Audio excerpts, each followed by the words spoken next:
What's up, everybody? Welcome back to the morning movie chat. I am your host, Trinity. Thank you all so much for tuning in to the Second Street Marvel this morning. As you know, it's Tuesday, Cinco de Mayo, right? Happy Taco Tuesday, and Cinco de Mayo. It all happens to fall on the same day, right? How much more convenient could that be? And of course, hereafter, we just had the May the 4th be with you. You know what I'm talking about. Don't play dumb. Don't play dumb, guys. And I want to apologize. Yesterday I wasn't able to make it to the show, but luckily we did have my really great co-host Myrtle here. I'm not sure how things went while he was here on the show. But I hope he was here and entertained you guys, and I hope you all had a good show. I was busy, just had some different things I gotta do, guys. As you guys know, I've been doing a lot of training and stuff like that. Been trying to keep my mind busy while I've here during all of this lockdown, right? This lockdown, everybody's locked down.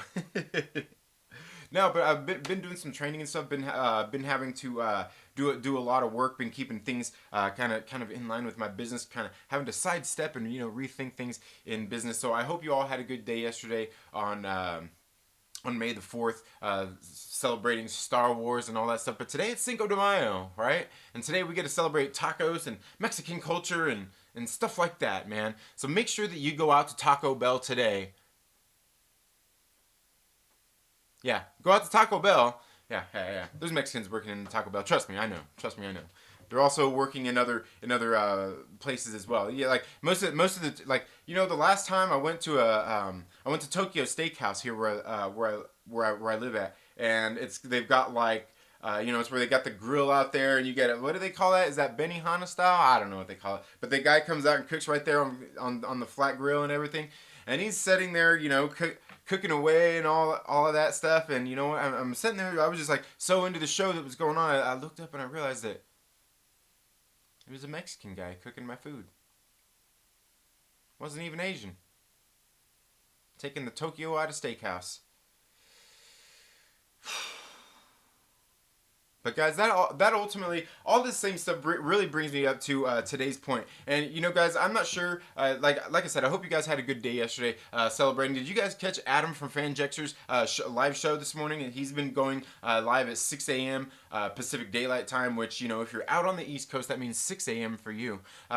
He's been doing a pretty good show over there, man. Like he's got things organized that he wants to talk about. Like him and Josh are good about that stuff. Me, I ran out of stuff to talk about a long time ago, so I just sat here and flapped my gums. No, I'm just kidding. I'm just kidding. We've got some stuff that we're going to get into. But there is something I want to get into today, guys, before we really get into anything else, any of the other topics, something kind of serious been going on out there in the fan community. I'm not sure if you guys have been paying attention or not.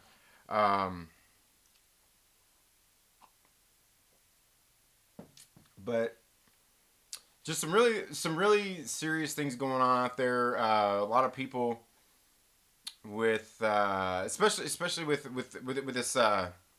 this current pandemic and everything going on. People have been stuck in their houses. Things have been getting a little weird, guys. And the way 9 a.m. Eastern Standard Time. Yeah. That's what I meant. But there is just there's been a whole lot of drama going on. A lot of people talking about a lot of stuff. People kind of how would you say, coming out. With people have demons and everything that they've been exercising, and I've got a confession of my own that I want to make, guys. Just since with everything going on, man, like now it's more important now for us to be honest with each other and everything, in the world. But especially now, like I owe it to you guys and stuff like that, because you guys come here and watch my content every day. But something just some stuff from my past that I just want to let you guys know about, and I totally get it. If you guys unsubscribe, you leave the channel. decide like, hey man, like this this dude's a piece of shit, man. Like I don't want to have anything to do with this guy anymore. Um, but it's just something I kind of got to get off my chest. You know, what I mean, just seeing everything that's been going on, all this stuff. But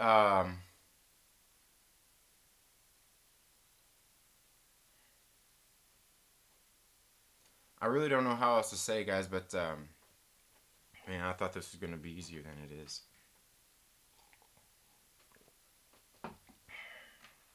Um,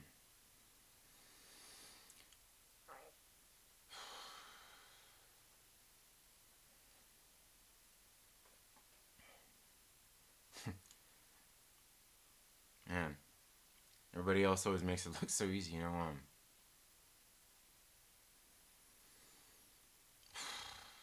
They say it's easier to just rip the band-aid right off, right? Um, guys, I don't know if you guys know this or not, but I'm Myrtle. I said it.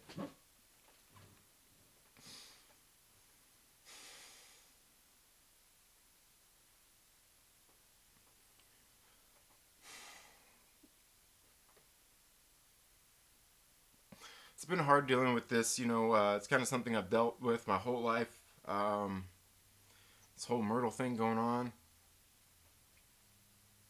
and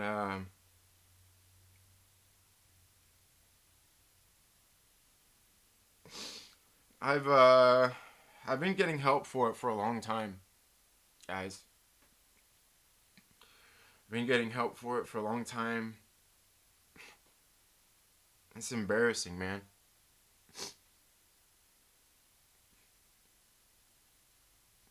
It's kind of embarrassing to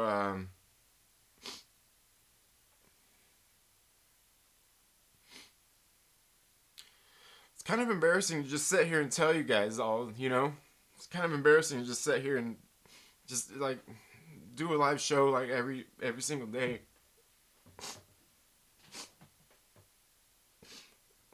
You don't know the kind of pressure that we're under as YouTubers. Sit here and perform.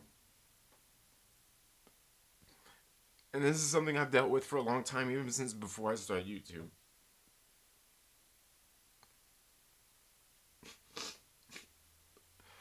I thought this would be a lot easier than it is.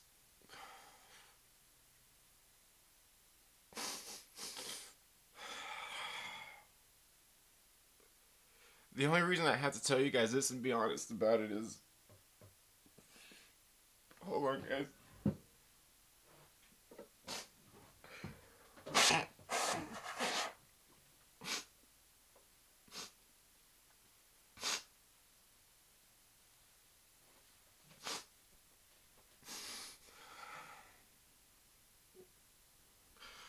The problem is we're still trying to figure out which one came first.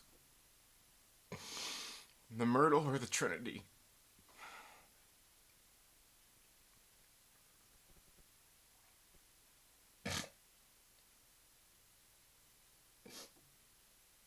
We don't know which one's real. We don't know which one's real. See, what happened is one time when I was a child,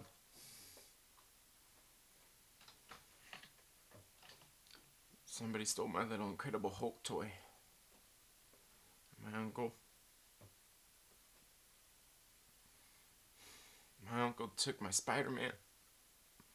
He threw it on the roof of my grandma's house and it melted.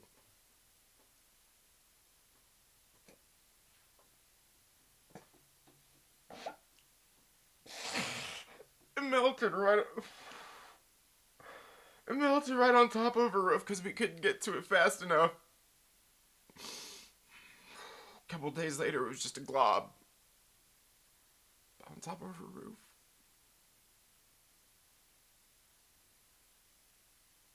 It's just a glob on top of her roof, man. And ever since that day,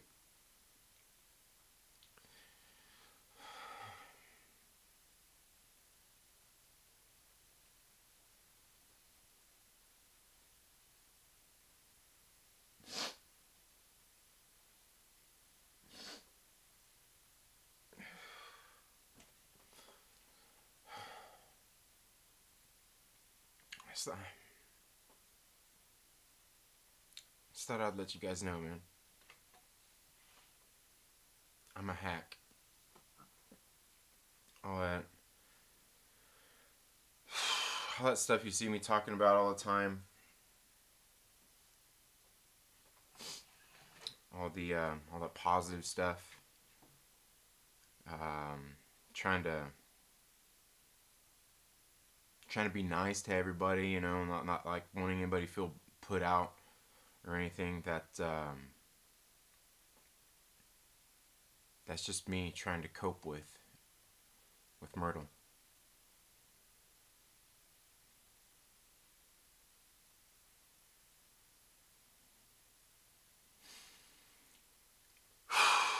Man, anyway,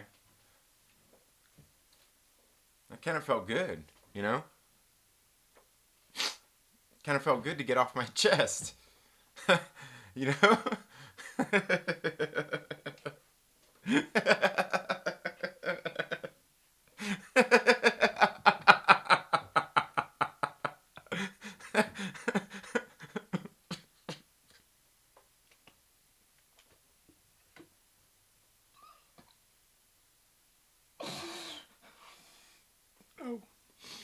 No. No.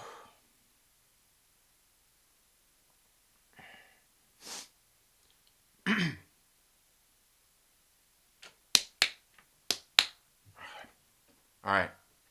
Sorry about that, guys. Anyway, let's go ahead and move right on to the next thing. Yeah. Anyway, guys, moving on to the next thing. Did you guys hear this? Taika Waititi's gonna be doing some stuff in the Star Wars stuff. Did you guys hear about that? Yeah. Taika Waititi is going to be developing a Star Wars movie or something like that. That's what I heard. I seen videos about this yesterday and everything. You know what I mean? Yesterday. On July 4th? May 4th. You know what I'm talking. May 4th. On May 4th, yeah, yesterday. On Star Wars' birthday or something, they announced. Didn't they announce that? Taika Waititi's going to be doing stuff. You know what? And you know what, though? Like, Disney ruined Star Wars. This just happened yesterday. I seen a whole bunch of headlines out there that Disney ruined Star Wars. And it wasn't just dealing with Taika Waititi. It wasn't just dealing with Taika Waititi either. It was also dealing with Harvey Weinstein's daughter coming in to produce some Star Wars content for Disney. So there's a whole lot of drama going on. I mean, in case you guys didn't know, Disney killed Star Wars and they murdered it yesterday. Forget about the past few years as they did it. It just happened yesterday. Yesterday was the day that it got killed.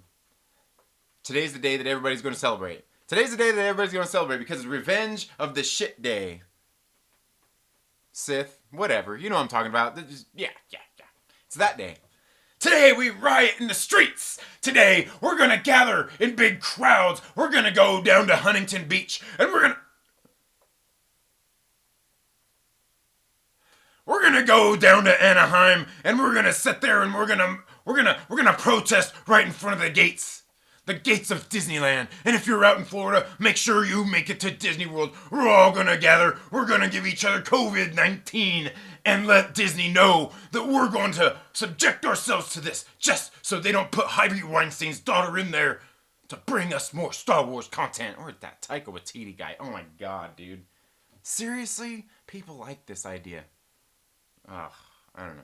I don't mind Taika Waititi. Like, his stuff worked. It worked.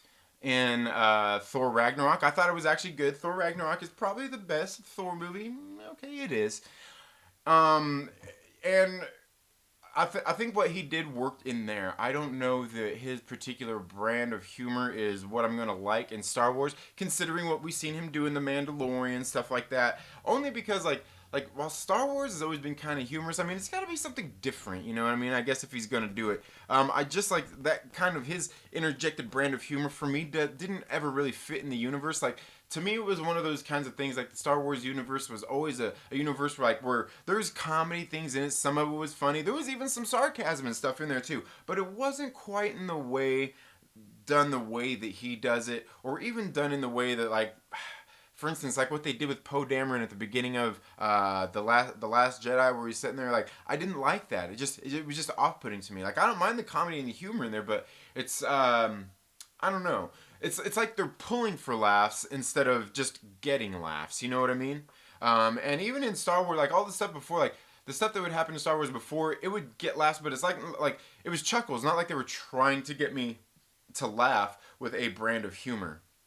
Where that's kind of what Taika Waititi does, and it seems like that's kind of what they've been doing a little bit more lately. And I understand trying to make something a little bit more broad to appeal to maybe wider audiences and things like that, but I don't know. Just some of these things I'm not quite looking forward to. Like I said, I'm not a Taika Waititi hater, but I'm not exactly a supporter either. Like I said, it works for the right type of films. Ragnarok, it worked for the Thor 4 movie. I think it's gonna work. But for this, I mean, he could probably even do a Guardians of the Galaxy movie, which, you know, wouldn't be too hard to do something a little bit better than James Gunn now, would it? What is that Josh says? It's a hot take. Anyway, guys, but I don't know. What do you guys think about that? What do you guys think about Taika Waititi coming in to direct or is he just directing or producing? I didn't really pay too much attention to the story yesterday. I was actually busy paying attention to a lot of people streaming and everything, talking about different stuff yesterday. It was kind of a fun day, you know. Kind of took a relaxing day. Didn't go out to work. Got a lot of training done.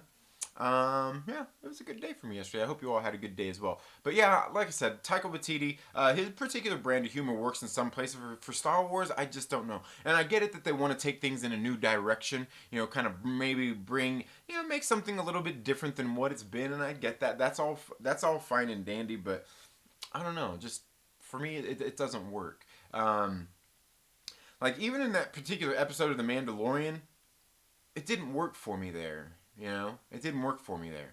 Not that I don't know. I think it's just in the way that it was done. Because I mean, honestly, it's probably not hard to imagine that maybe there are some troopers out there who would get somebody like I guess you would say somebody they've captured and are holding for the Empire to and abusing them like that. I mean, I wouldn't doubt something like that would happen. Um, but also is all kind of done and interjected with some humor as well. So I don't know. I don't know. What do you guys think? What do you guys think? Let me know. Let me know. Um, but anyway, let's go ahead and get here into the live chat. See what everybody's saying. We got Mike Porter here, Tommy Fan, Jexter. Thank you all so much for being here. Captain Pennsylvania, how are you doing this morning? Tommy says, Sony, you doing like everyone else and making a gaming channel on Twitch? Man, I'm not doing Twitch. I don't play games enough. Of course, I do know that you can just do regular live streams on Twitch. I think if anything, Myrtle needs to do a Twitch. I think Myrtle needs to do a Twitch, and you know maybe he'll go out there and go all Goose Wayne Batman, and maybe he'll try to keep up with them Twitch thoughts. Yeah. Because you sick motherfuckers will pay to watch a dude do the same stuff a girl does, but even more. You sick people, you. Ugh. Ugh. Come on, man. But Myrtle would happily do that. I know he actually got a pair of those Second Street Marvel Speedos. He's going to be, the thongs. He's going to be modeling those soon, I believe, for the merch store. So, hey, man, pay attention. Soon enough, merch store coming. Make sure to culture appropriate our southern neighbors. Hell yeah. Hell yeah.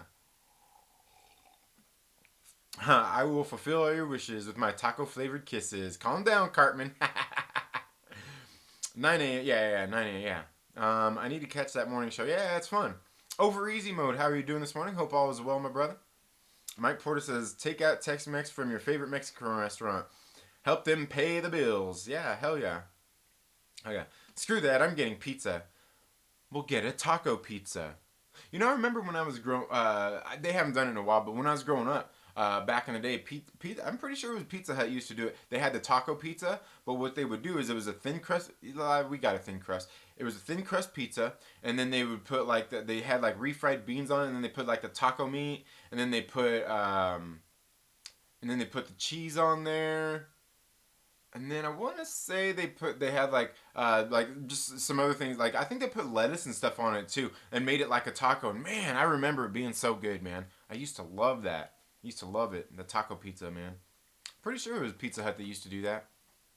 Love it. Love it. Maybe we'll make tacos here at the house.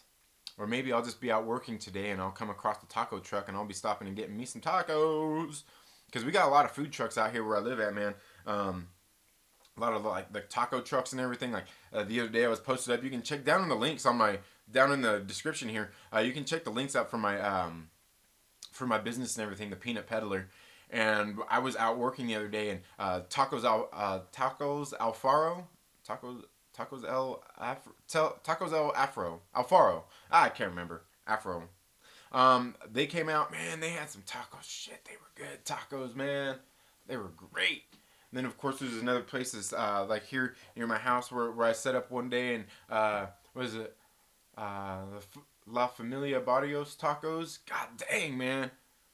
Just good stuff, man. I remember about 10 years ago, like food trucks used to be taboo, man. Like people would be like, oh, hell no, I ain't going on one of those roach coaches to get no food.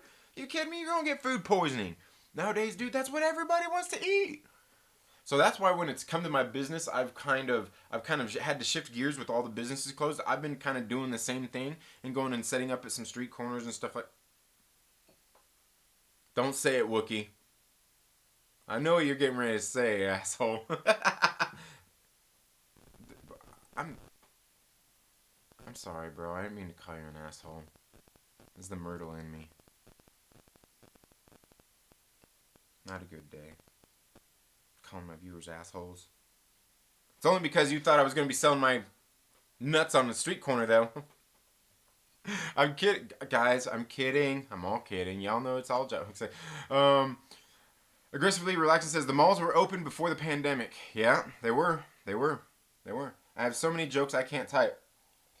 Mm-hmm. The hell train, here it comes. Black King says, shoo. I don't know why I'm yelling. Another rant. What's up, Wayne White? How you doing, my brother? Fan Jack sure says, oh. Wookie Supremacy says, what? What type of other lies have you been hiding? What's Myrtle? Myrtle is, me. I am Myrtle. Maybe that'll be our shirt. Maybe that'll be our shirt. Our first, maybe our shirt will be I am Myrtle, and we'll have Myrtle there on the. You know, yeah, I am Myrtle. Russell says, "What the hell did I just walk into?" Wookie Supremacy says, Wookie Supremacy says,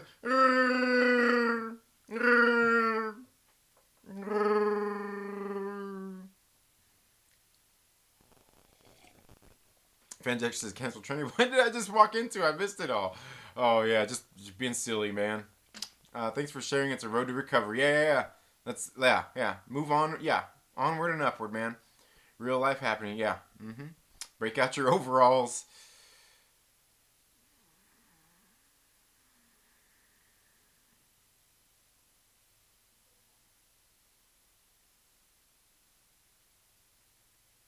That wasn't funny.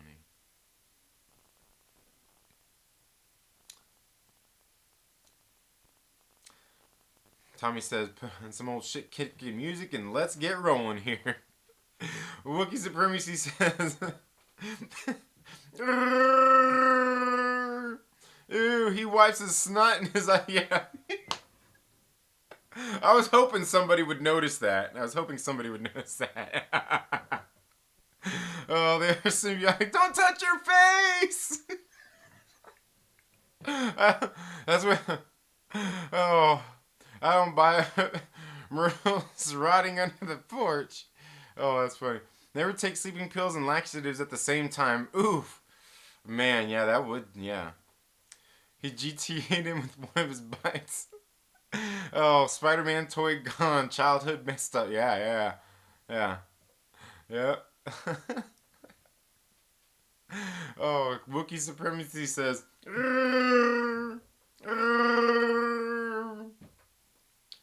Captain Pennsylvania says that's what happens when you don't have a Cyclops toy. Yeah, yeah. Out in Los Venturas, Wookie. Well, we already knew you were a hack. I thought you had something new to share. Where in the comic book did he touch you? In the ads section. He got me in the ads section, Mike. Right on the cut. Oh man, you guys are cracking me up. Oh man, the Joker is real. Yeah. Look at Mr. Drama Club. Is this Joker 2 audition? Oh, who's your Batman, Trin? Oh, my Batman? Oh, this is going to trigger a lot of folks. But Will Arnett is my Batman. Will Arnett is my Batman. I'm sorry, Michael Keaton. I love Michael Keaton for a long time. And believe me, those Christian Bale movies, they're pretty good.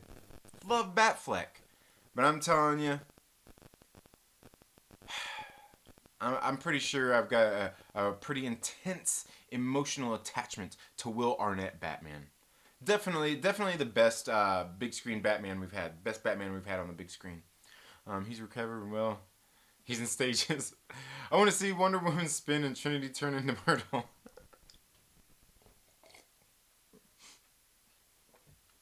I'll have to do that in a video. Damn, right in tune with some of you. Keep saying the same things at the right? Um, Yay, Taika. Okay, Mike Porter. Okay, you're excited about Taika? Good deal. Disney can do what they want. They bought it. Yeah, totally. A jokey Star Wars? Why not? It's already a joke. right, right. Dude had balls enough to punch Baby Yoda in the face, and no, it's not his daughter. It's his personal assistant of 6 years. Yeah, I know. I know. I just I just have to laugh about it. I have to laugh about it for various reasons. Why is the Hulkster leading the group? Mm-hmm. The Hulkster. Hmm? Wrestling. Yeah, wrestling voice. This would have been the one person who scheduled all of Harvey's. Oh yeah. Oh yeah, totally. Yeah, I'm there with you, Wookie. I know. Yeah. Whiskey Steals and Tumbleweeds. Hope all is well. I'm serious. Fuck that square hit bridge. Yeah. No. I'm there with you. I'm there with you, Wookie. You don't have to. You're preaching to the choir, son. Son? I don't know. You might have a few years on me, Wookie. I don't know.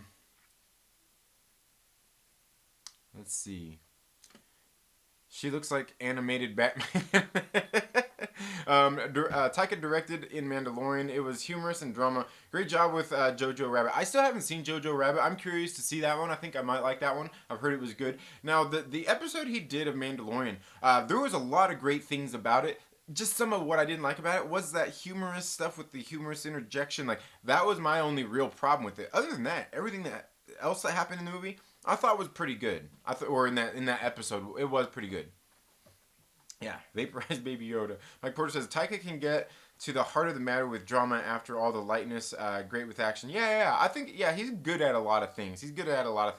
I just think his humor and interjecting that into everything. I mean, they need to kind of keep that reeled in a little bit. Like I said, it worked with Thor Ragnarok. I'm not sure that it works in the Star Wars world like that. But I don't know. If they made the right movie, I think it could work. If they made the right movie.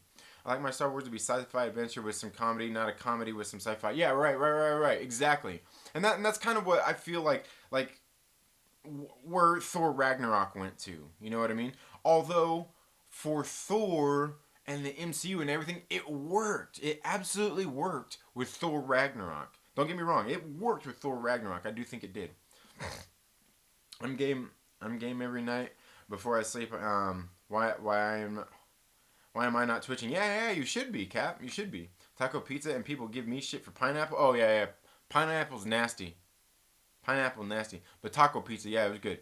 Eli Gray, thank you so much for being here. I hope you're doing well, man. Hope all is well with you. What? I wasn't gonna say nothing. Food trucks. I wasn't gonna say it. Oh, that's funny. Food trucks are popular here too when it's safe to go out. Yeah, I bet. Yeah, I bet. And yeah, yeah. Myrtle is the carcass under Trinity's porch. Oh, Stormbreaker, what's up, my brother? How you doing? Star Wars Santa. Hey there, just got off a business call. Sorry I'm late. Oh, all good, Star Wars Santa. We were just kind of went through a little confession that I had to make. And then we were talking about Taika Waititi's Star Wars. And then we're going to go ahead and get into, like, guys, have you seen Tropic Thunder? Don't lie. Don't lie. You know you've seen Tropic Thunder. I wonder if this thing. I doubt it's on here. I want to see if this thing will show up. I got something I want to show you guys if it'll show up here.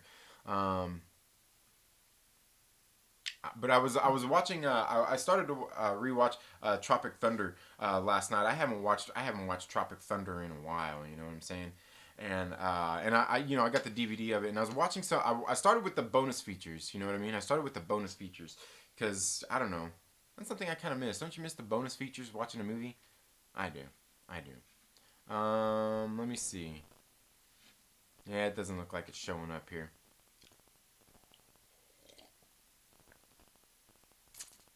It doesn't look like it's showing up here in my... no, it's not. It's not showing up. But what it was, lately... We'll get into that in a minute. Let's get caught up on the chat. Let's get caught up on the chat. Eli Gray says, been nocturnal since my kids are trying to drop out at 11, 13, and 13 and stay up all night watching NFL trades and drafts. Oh, they're trying to drop out? Drop out of school? Nah, tell them don't be a fool. Stay in school. At least finish high school, you know what I'm saying? At least do that because there's so, like, I don't know, man, the world looks at a high school diploma like it's proves something. I'm not going to say not to finish school or anything like that. You probably should, especially if there are other things in this world that you want to do, because sometimes a lot of stuff you're going to need that. Me, I've been lucky enough. I dropped out of high school. But I've been lucky enough in my life to, like, I knew that wasn't the path for me. I knew I wasn't going to go to college. I knew I wasn't going to do a whole lot of things with my life. And also my plan wasn't just flush my life down the toilet and be a high school dropout loser.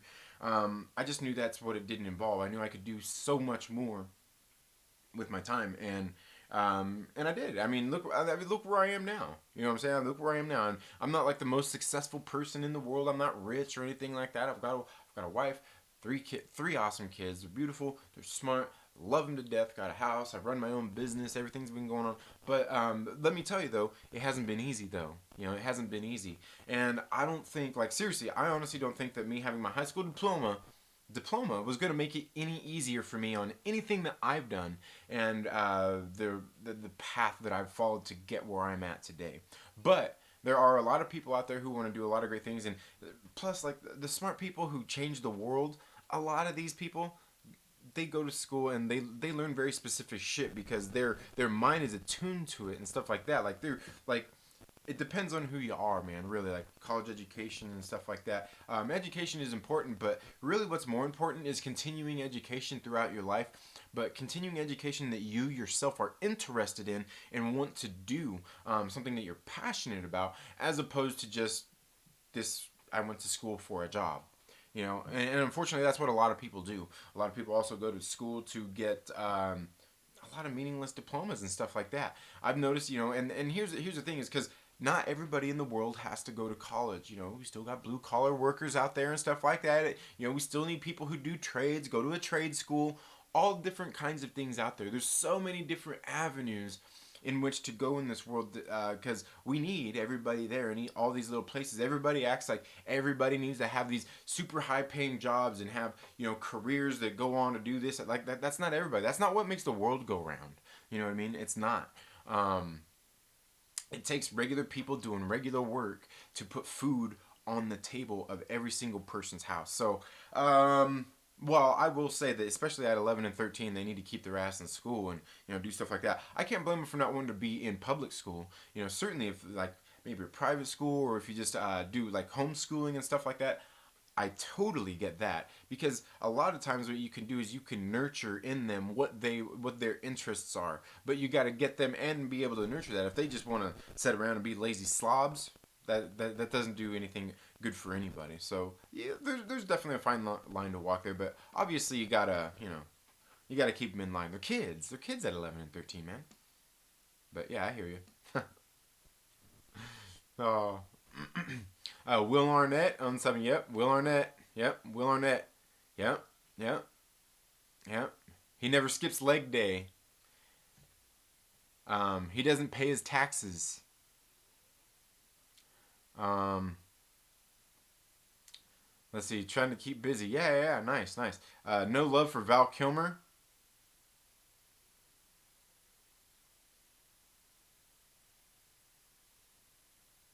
I'm gonna pretend you didn't say that, Wookie. Wayne White says, "No, I meant if you are the Joker, then who is the Batman to you?" But yeah, Will Arnett would be cool. If you are the Joker, who's the Batman? I'm Batman. Was that not good enough? I'm Batman. Or I'm Batman. I'm Batman. I'm Batman. I'm Batman. I don't know. I feel like I'm rehearsing here all of a sudden.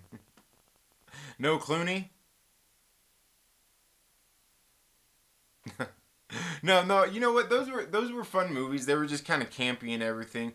But yeah, no, like Will Arnett, man. That's my Batman. Yeah, yeah. See, Mike Porter knows. Mike Porter knows Will Arnett, man. Yeah, yeah.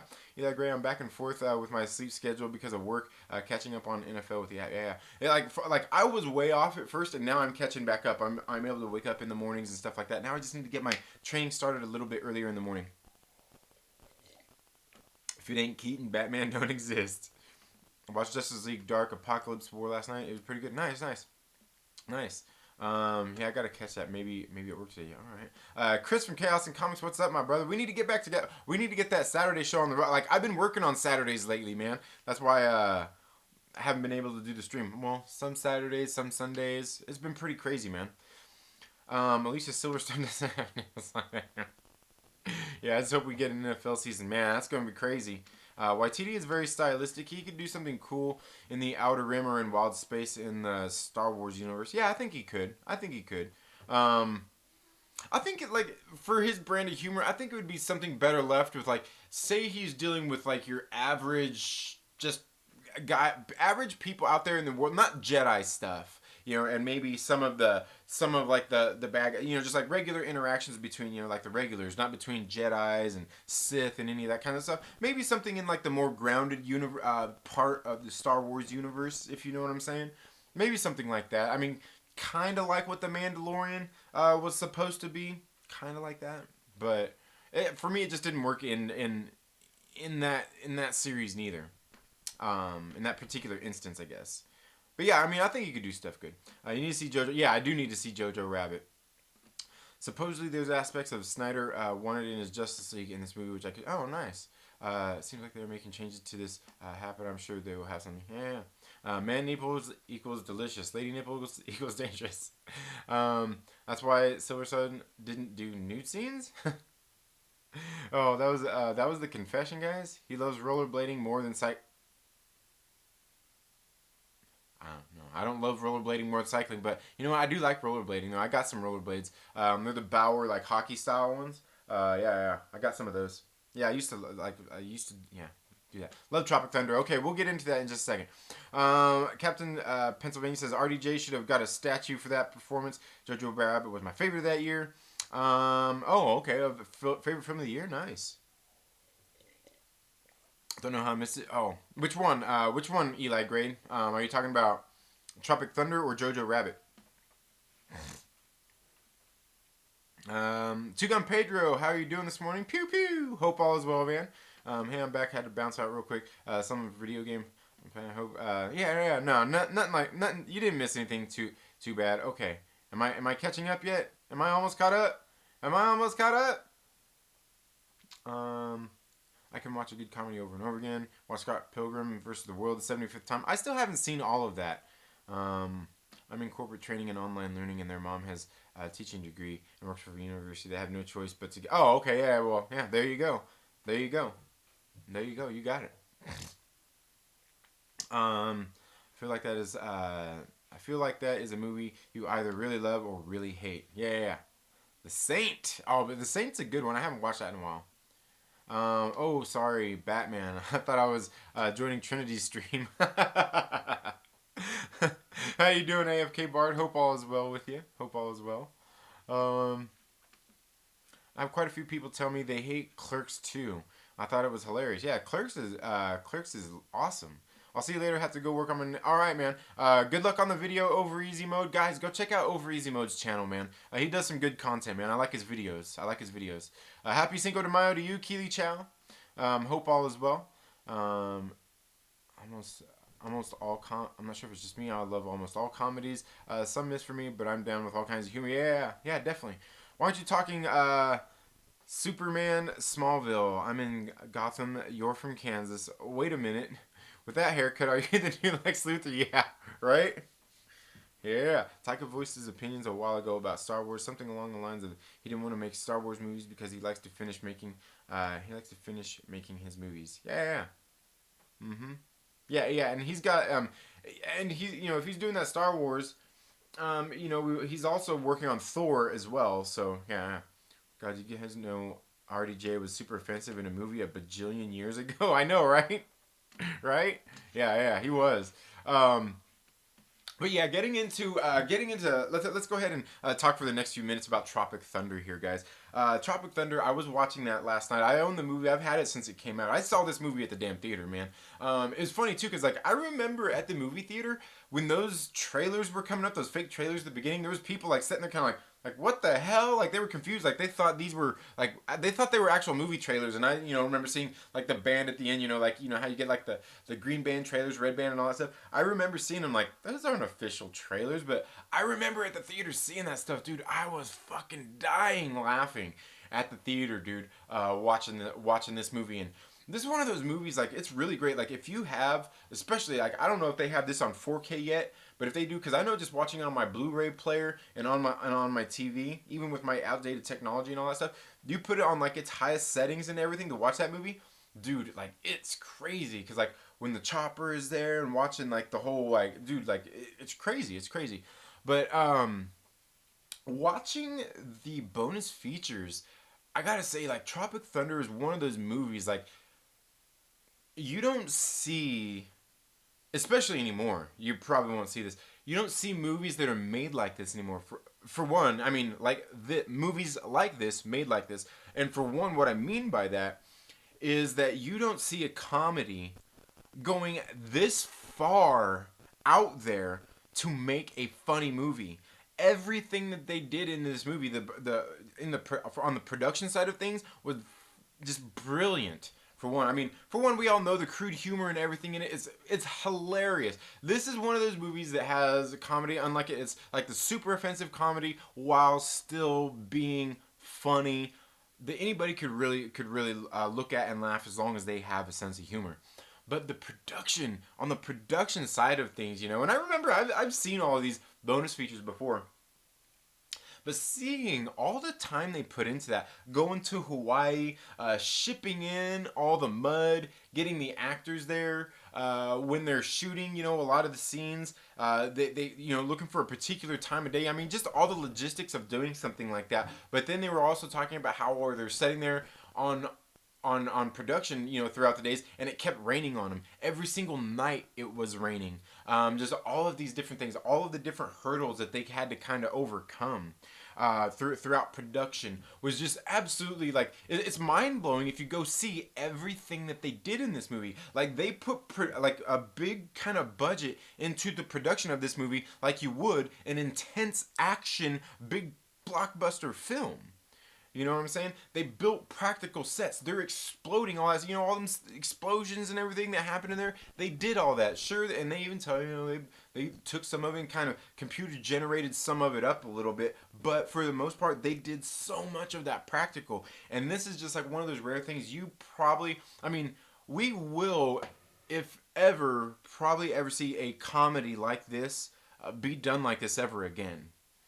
because it was done like a big budget production action film. And I don't know the numbers on that movie. It would take somebody really digging into that to see what all they did to make this such a spectacular film. But then also you kind of get in there and they're talking about like how the movie came to be at, where it was going into production when they were writing it, how it had taken course. I think what he said, like over the course of like 10 years or something, Ben Stiller said that they had been working on it, if not longer.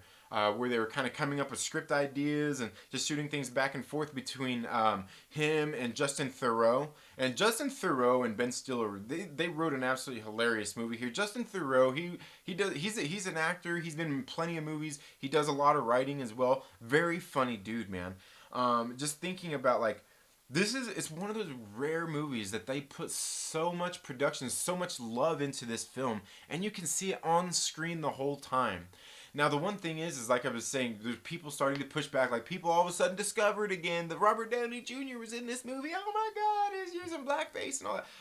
Okay, it was very funny because there's a particular bonus scene here. I'll see if I'll put this on my phone here and pull it up for you because for whatever reason I thought I imported it into my probably gonna get a content strike here.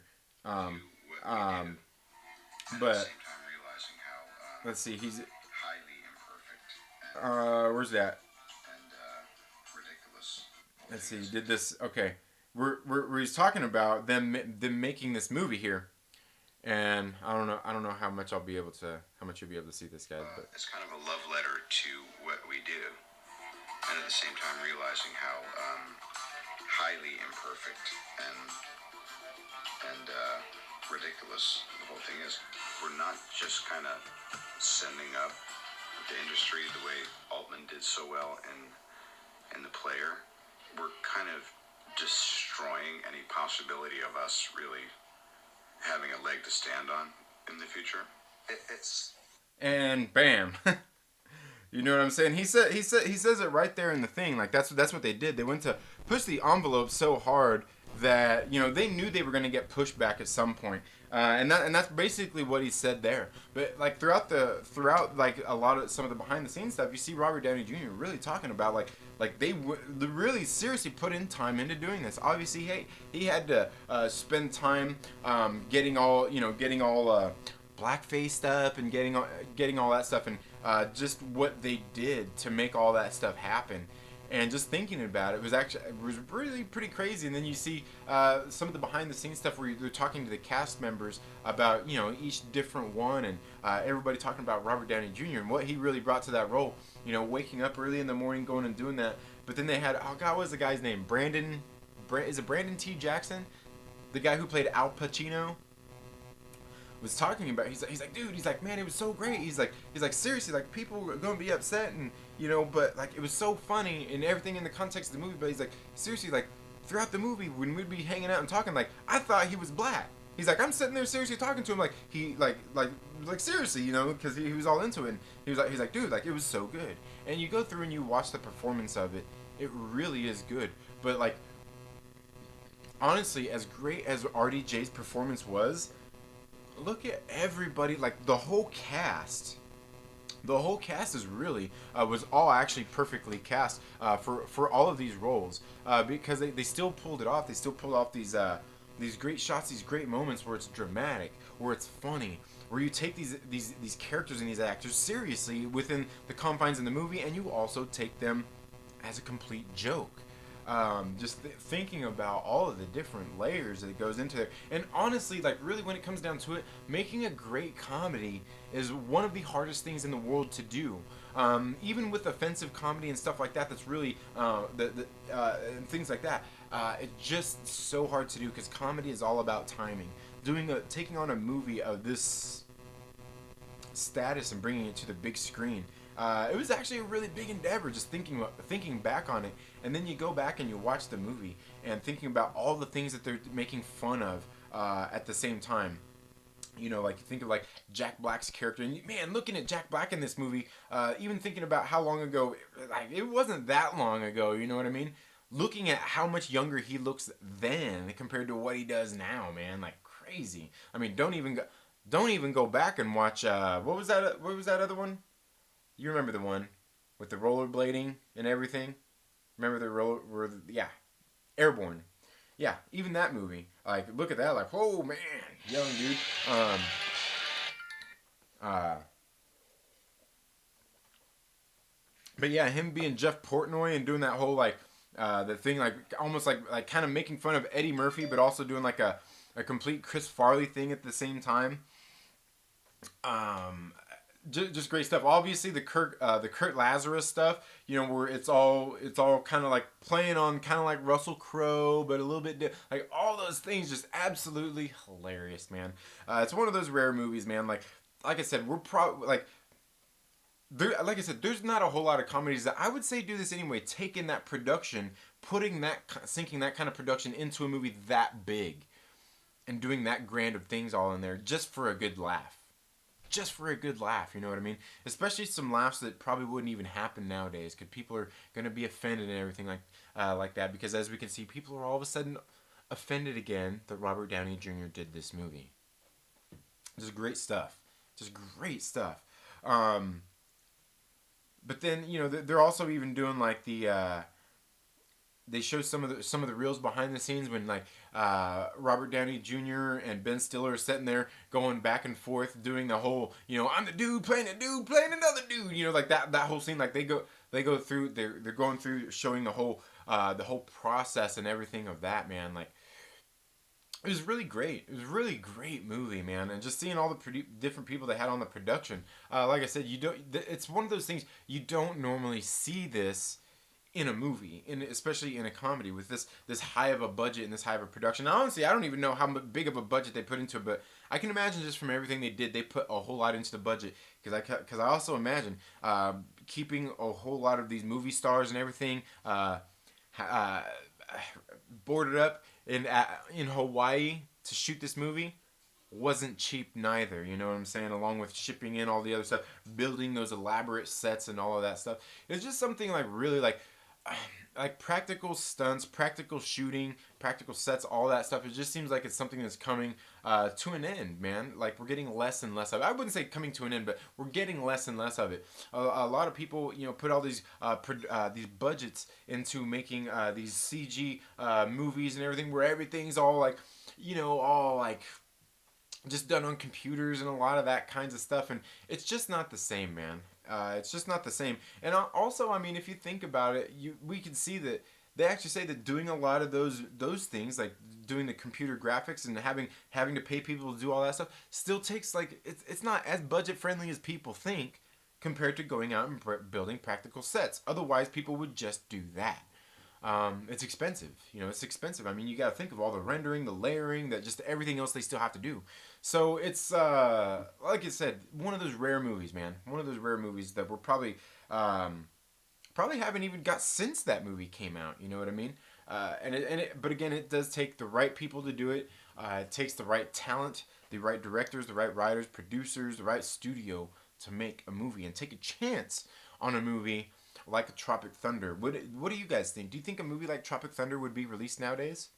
I know a lot of people out there probably think, oh, not nowadays, all this stuff going on. But you know what? I honestly think there are still people out there, producers, studios, and things out there that are willing to take risks to make movies like this. I just think it's becoming more rare. And these days, because for one, kind of like we're seeing now with everything going on with this pandemic and theaters, the way it's affecting them, it's probably going to be rare. Like, and I've kind of thought this for a while, like for a comedy movie, like you got to have a good comedy movie to make me want to go see it at the theater, because there's nothing in a whole lot of comedies, that is something that's like a big spectacle that you need to see on the big screen, with eye-popping effects, or things like Tropic Thunder had, that make you have to go see it on that big screen. If anything, a comedy, I usually wait for Discount Tuesdays and go on a Tuesday. You know what I'm saying? To see those kind of movies. So we may get less of them actually coming to theaters, which would in turn mean smaller budgets for a good comedy like this. So it's a real shame, man. It's a real shame. But this is like one of those ones. People are talking about it again. People are outraged that it is actually just comedy gold. It's action gold. Like even thinking about the action in the movie, it's actually really up there, even from an action movie standpoint. If you think about it. So I don't know. Let's get back in here and talk. See what you all are saying. Um, let's see. Uh, where was I at here? So I think something to do with our age and the new style kids of humor. Okay. Okay.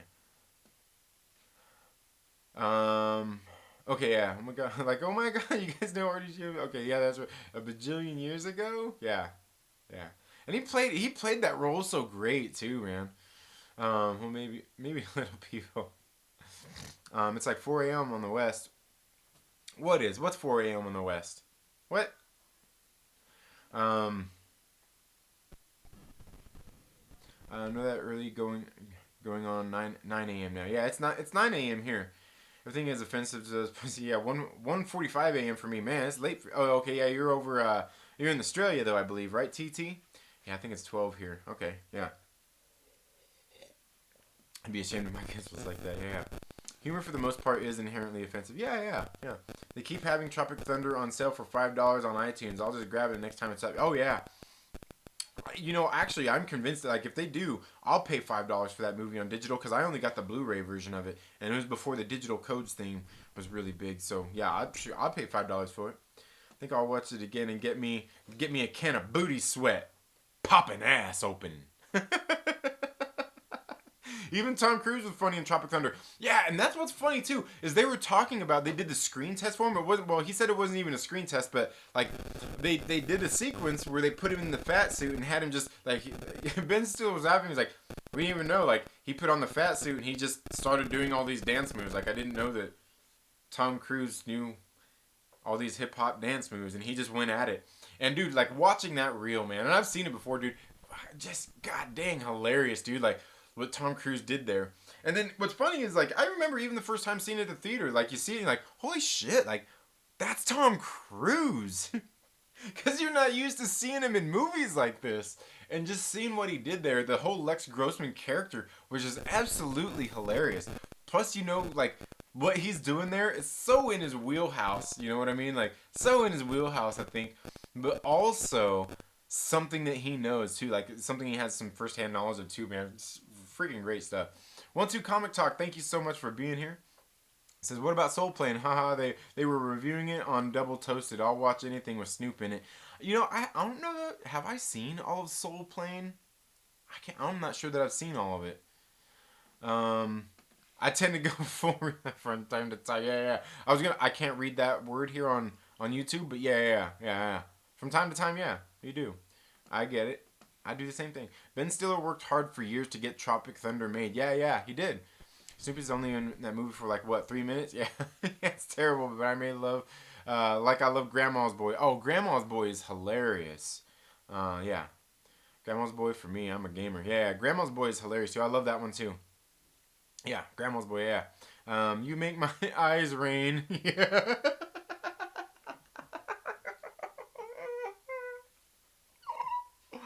Oh yeah, Little Tropic Thunder RDJ is brilliant. Yes, he is too. And I like Robert Downey Jr. Man, he's great. AFK Bard, let me know. Have you ever seen Two Guys and a Girl? No, Two Girls and a Guy. Two Girls and a Guy. I think that's what it's called. Two Girls and a Guy. Great movie.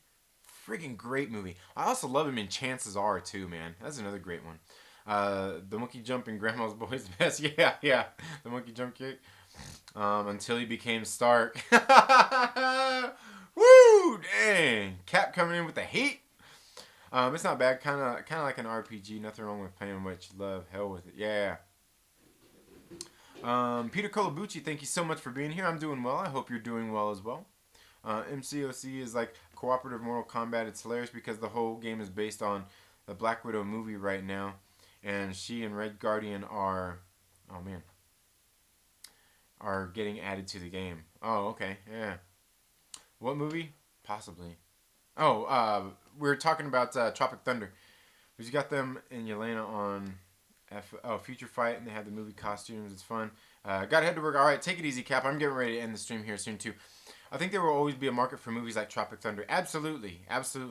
They put out The Hunt. They'll put out a movie like Tropic Thunder. Yeah, definitely. Mm-hmm. Dude, Where's My Car is a must watch on a big screen. I seen that at the theater when it came out. Yeah. I like the t-shirt trend. Oh, you like that? Sarcastic comment loading. Was really, they load pretty fast here, damn it. They load pretty fast here. Supreme Heretic, thank you so much for being here. I hope all is well, man. I hope you're doing good. Um, I hope you're doing well, man. Hope things are going good for you. With like your writing and stuff, man. I need to go check out some of your articles, man. Anchorman is pure gold also. Yeah, Anchorman is great, man. Yeah, I love Anchorman. Um, I was apparently removed from a bunch of chats. Maybe I upset somebody. Removed from a bunch of chats. What happened? Huh. Um, Chill out, bro. About to write an article. Just wanted to pop in and catch Second Street for a few. Nice, man. Thanks for being here. Thanks again, man. Um, uh, Once it go on and boom, they were gone. Oh well. Huh. I've seen two girls and a guy a lot of times. Oh wait. Yeah, no, it's a movie with Robert Downey Jr. Not that one. Not. Uh, Not going there. Nathan needs to shampoo the carpet. Yeah. Oh, Supreme Heretic says we need another Blazing Saddles. Oh man, yeah, absolutely. Like seriously, like Blazing Saddle, like Tropic Thunder is probably the closest. Is probably the closest to that we'll ever get in a long time. Like or like Sausage Fest. Sausage Fest was one of those two that was really out there, and like nothing but offensive humor, man. And uh, yeah, I think this stuff is funny, man. And like I said, there's somebody's always gonna be offended by it. That's what comedy does. Comedy offends people, and people need to not forget that. You know what I mean? People need to not forget that. Even even if it's those lefties making comedy that the righties don't like, people still laugh at it. It's still offensive comedy. Just because you don't like it doesn't mean somebody else doesn't. It's the same thing, but that's how comedy works, man.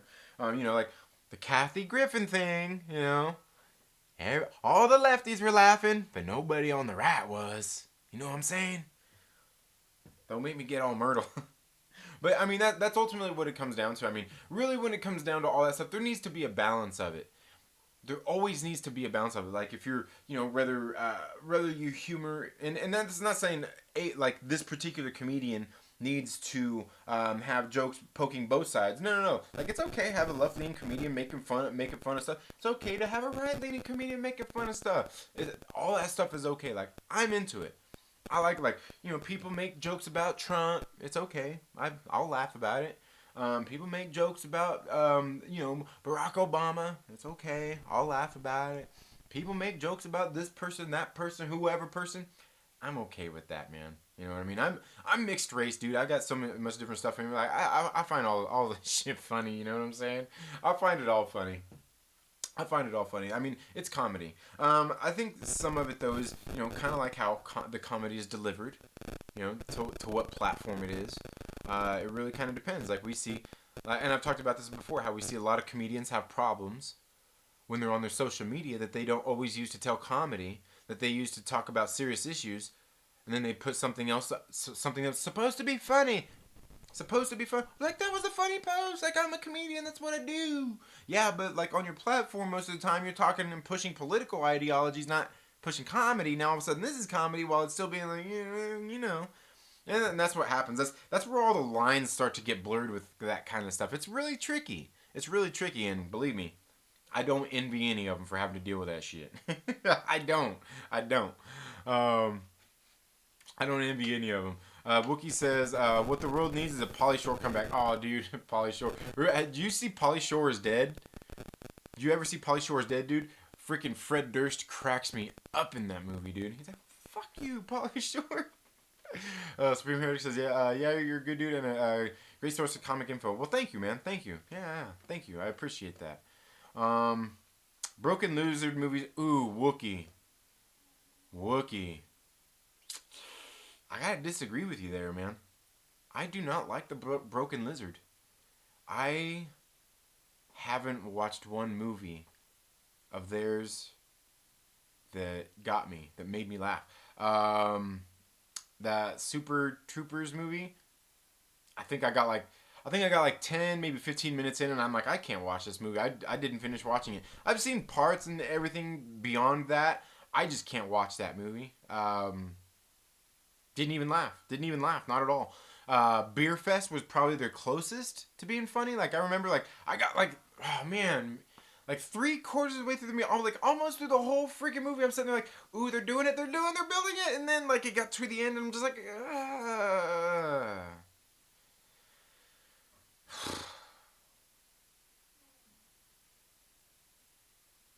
Club Dread is probably their best one. But they did do one movie, but again, it wasn't necessarily their movie. But was it? No, it wasn't Starsky and Hutch. It was Dukes of Hazzard. Dukes of Hazzard was actually pretty decent. While it was a lot of the Broken Lizard crew, I believe it was Jay Chandahar. I think I can't remember how you say his last name, but Jay, that guy.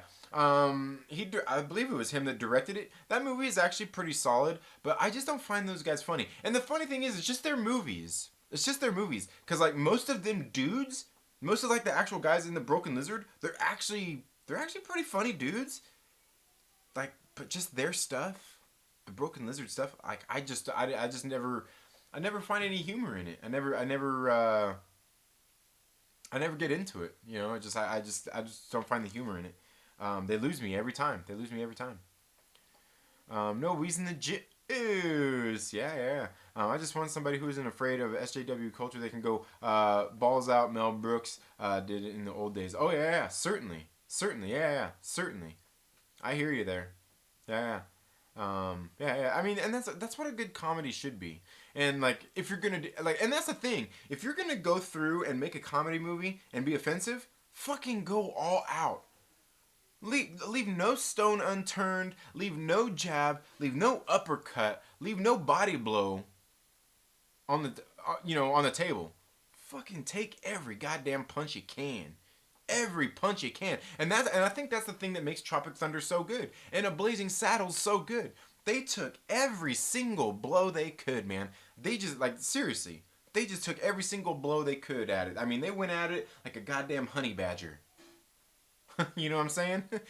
You know what I'm saying? The honey badger, he don't give a fuck. He don't give a shit. um, Whiskey still says, have you ever watched the Tacoma FD? No, no, I have never heard of that. Thanks, man. Take it easy, Trinity. Have a great day. You too, Mike Porter. Everyone is too sensitive now unless you're part of Gen X. Yeah, for the most part. And I think even the people before us are a little sensitive. Things are slowly getting better, I think. Good deal, Nathan. Good deal. Ever watch any of Kathy Griffin's stand-up specials over the years? She wasn't political at all, but she wasn't funny. I did. I actually used to watch Kathy Griffin. Some of her stuff, and she's funny. I mean, just not like with some of the other, like. There's a lot of great comedians out there, man. Like I missed the what was that show that they did? Last Comic Standing. I used to find so many great comedians through there. Like Lachlan Patterson was hilarious. Sebastian Maniscalco is. Oh, dude, that dude cracks me up. There's like a lot of people I learned of on that show, dude. Corey Holcomb, dude, a lot of great people on those shows. All comedy is liberal for the first 5 years, then it becomes mainstream. Well, and that's the thing is like most great comedians, they make like the really good ones. They make fun of both sides. Like look at Dave Chappelle. Dave Chappelle, he goes out there and he don't give a fuck. He makes fun of left, right, black, white, Asian, he don't care, dude. You know what I mean? And that's what it takes. That's what it takes. Craig Ferguson, super good stand-up. I've never seen any of his stand-ups actually. And you know what's funny is I was thinking about that the other day too was Dane Cook. Remember Dane Cook had that remember he had his little run. Remember he had his little run? I almost kind of miss it, but like his was a very juvenile, like fucking like 18-year-old kind of humor at the time. But I kind of missed it. You know, he was actually good. And remember him in that movie Mr. Brooks? Damn, he was good in that movie Mr. Brooks, man.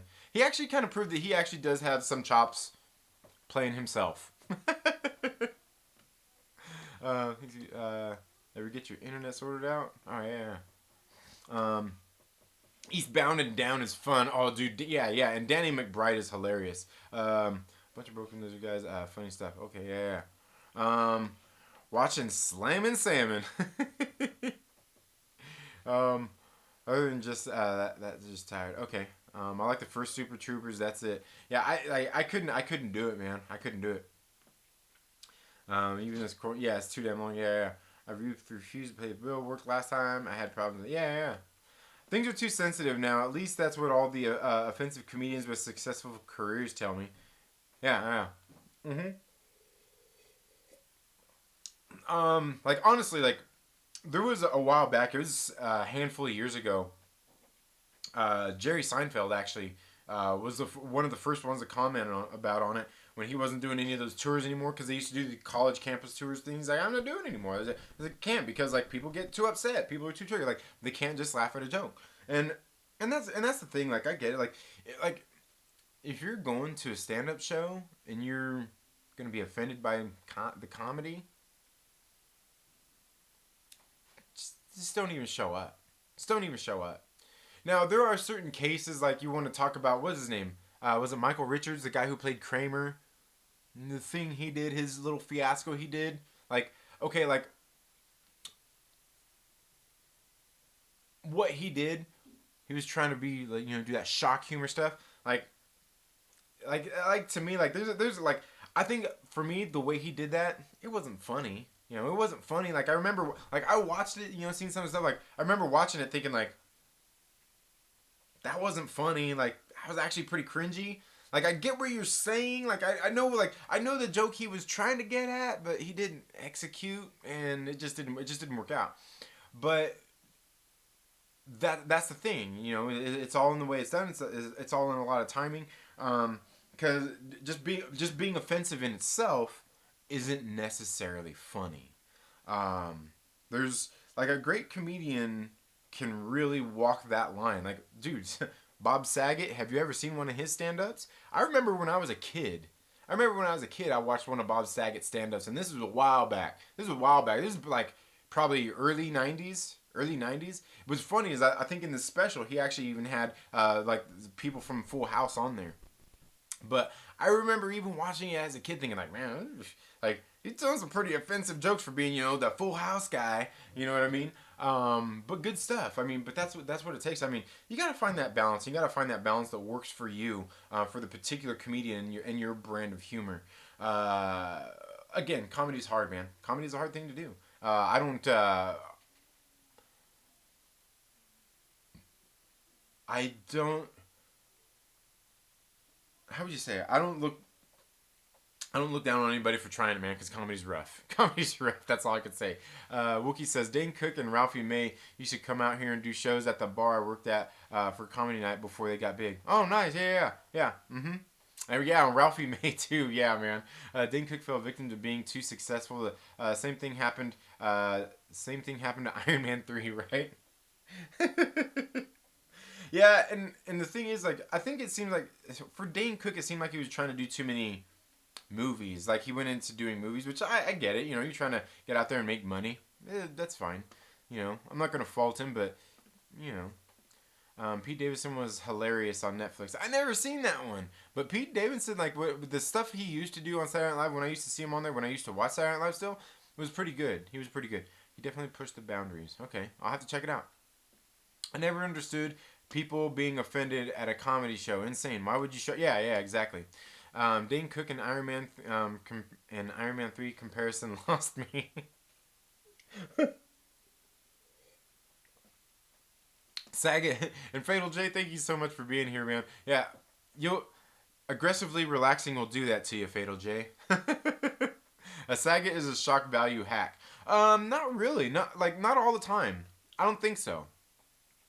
I don't really think so. I don't think so much. Like I said, the one that I watched when he was in the early '90s with him that he did, like it wasn't shock value stuff. It was just like it was funny, just kind of offensive comedy, and it wasn't all offensive. Some of it was just like funny situational stuff, type of stuff too.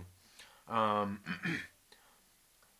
Pete Davidson also had to apologize for making fun of Navy SEAL with an eye patch. Oh no. All my favorite comics are dead. Oh, I know, dude. George Carlin was the master, bro. I know you, and I know that's one of the names up there, man. I know that's one of the names up there. Trinity clickbait me on here. What is the secret? Ooh, you gotta watch the beginning. You gotta watch the beginning of the video, Jay. You gotta watch the beginning of the video. That was the first 20 or 30 minutes of the video. Dane Cook to me was boring. His jokes were the comedy version of easy layups. I could see that. I could see that. And I think that's why I say it was kind of like that adolescent, like 18-year-old humor. It's maybe 16-year-old. It's all those offensive jokes that you would have said as a 16-year-old to chicks. They get them all offensive, like, ew, stop, you're being so gross and funny. Yeah, like that. Yeah. I hear you, though. Yeah. Yeah. Easy layups. I like that. That's funny, though.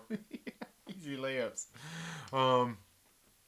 So Sagat's Twitter is incredible. I haven't seen his Twitter. I'll have to check that out. Bill Hicks, Sam Kinison, George Cullen, Patrice O'Neill. I could go on. All dead. Yeah. Let's see. Fatal J with a $5 super chat. Thank you so much, Fatal J. Says, get you a 90s comic on me. I'm filling my long box back up. All right. You know what? And with Google taking 30% of that, I might be able to afford one. I certainly can't afford one of these comic books coming out nowadays, man. But thank you so much, Fatal J, for the $5. Greatly appreciate that, man. Yeah. I'll do that, man. I'll pick up a 90s comic. Filling my long box back up. All right, man. I'm about to write something on Assassin's Creed Valhalla. Nice. Yeah. Heck yeah. Aggressively says, things get so popular, people hate them. Dane Cook, NSYNC, Tiger King, and Inhumans are all examples. I'm not sure the Inhumans fits in there, but okay. I got you aggressively.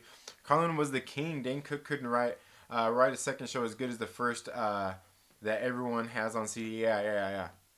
That's true. Because what was that first one he did? Was it called Inner Circle? Was that the first big one he did that was pretty good? After that, it was kind of, yeah. Dave Attell. See, didn't Dave Attell do that late night show? I was never really into his brand of humor. Never really was. But anyway, guys, we've gone on here a little over an hour. Gone an hour and 17 minutes. I want to say thank you guys so much for tuning in today. Just to kind of recap what we did. Open the show up talking a little bit about my confession that I did at the very beginning of the show. In case you guys didn't know, I am Myrtle. Been dealing with that for a while. We're still trying to figure out which came first, the Myrtle or the Trinity. Then we got into a little bit of Star Wars talk with Taika Waititi, and just kind of how my feelings about that, your guys' feelings about that, and then also got into talking a little bit about Tropic Thunder, Robert Downey Jr.'s performance, and really like the budget that they put into that movie, and how it's one of those really probably one of the last of those kind of movies that we'll ever see again, where we get like that big of a budget put into an actual comedy, because they really made like an action / comedy, and actually I guess it would a comedy / action, you know what I mean? But they don't really, we probably won't ever see a comedy like that again with that big of a budget and that big of a production put into it. So that's kind of what we've been talking about here a little bit this morning. And then also thank you so much, Fatal J, for the $5 super chat. Do greatly appreciate that. Comic Boom says, what comic book series are you most excited about getting back to reading post-pandemic? Honestly, for me, I think the one I'm most excited... Oh, man, that's a good question, Comic Boom. And if you guys haven't checked out Comic Boom's channel, make sure you go check out his channel. He does some very good conversations. I know just the other day, he's really been collaborating with... man, why am I forgetting his... over at... Yeah. Why all of a sudden did I forget it? I all of a sudden forgot his channel name. But he's been teaming up with Trevor for a while. Yeah, Trevor. Quite a bit. Man, what Dark Knight? Oh man, why am I forgetting it? It's Dark Knight. It's not Dark Knight Comics. You'll see, but yeah, go check it out. They've been teaming up and doing a lot of really great conversations on comic books and things like that. But I think the series that I'm looking most getting back into after the pandemic has probably got to be Neon Future. Neon Future, really looking to get back into that. As a matter of fact, I know it's going to release on digital tomorrow, issue 6. I'm really looking forward to that one because it was just getting ready to kick back off. But honestly, there's a lot. I know, like today, as a matter of fact, DC's releasing some of their digital books. I'm actually really looking forward to reading Hawkman. What is it? Issue number 23. I've really been loving Hawkman over on DC. Been a really great series. Other than that, I'm actually looking forward. I want to get into and read the new Black Widow series that was getting ready to kick off here, going into, I think it was supposed to be kicking off in April.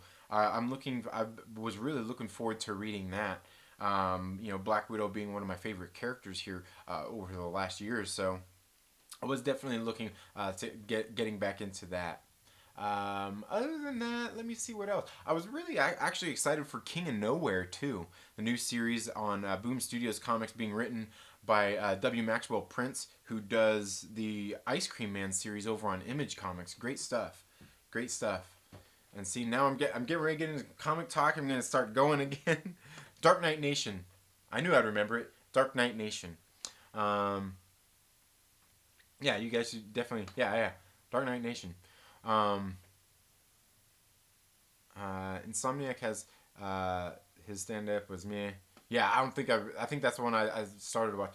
Man, I really need for that New Mutants movie to finally release. I need my magic fix. Oh, dude, I'm so there with you, Supreme Man. Like, I want to see that movie so bad. Like, I wasn't hyped about it at all until just thinking of it. Like, the more I think about that, Anya Taylor Joy coming in as Magic, dude. Yeah, dude. I'm there with you, man. Humans was great, but people were tired of Marvel hitting home runs. So a show features Karnak getting laid in a field of weed was torn apart. Right. And to me, like that was like when I seen the field of weed thing, like that to me was kind of like I was like, oh man, they're trying to be hip. Like that was that was I think at that point in the show is when I did the facepalm thing. Superior Heroes Reviews, thank you so much for being here. Doug Stanhope is the Pessimist Prophet. Dark Knight Nation, yeah, there we go. Yeah, thanks for the shout out. Yeah, certainly, man. Yeah, you guys have been getting into like I like comic books, man, but like you go check out Comic Boom and go check out Trevor over there at Dark Knight Nation when they get into their comic talk, man, they're really dissecting it, man. I've talked about this before, man. You get in and listen to their conversations, they're really into like the best analogy I can think of is like Tommy Boy. On Tommy Boy, you can get a good look at a ribeye by sticking your head up a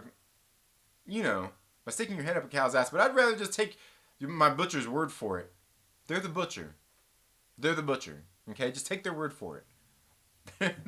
They really get into some very deep discussions on it. Good stuff, man.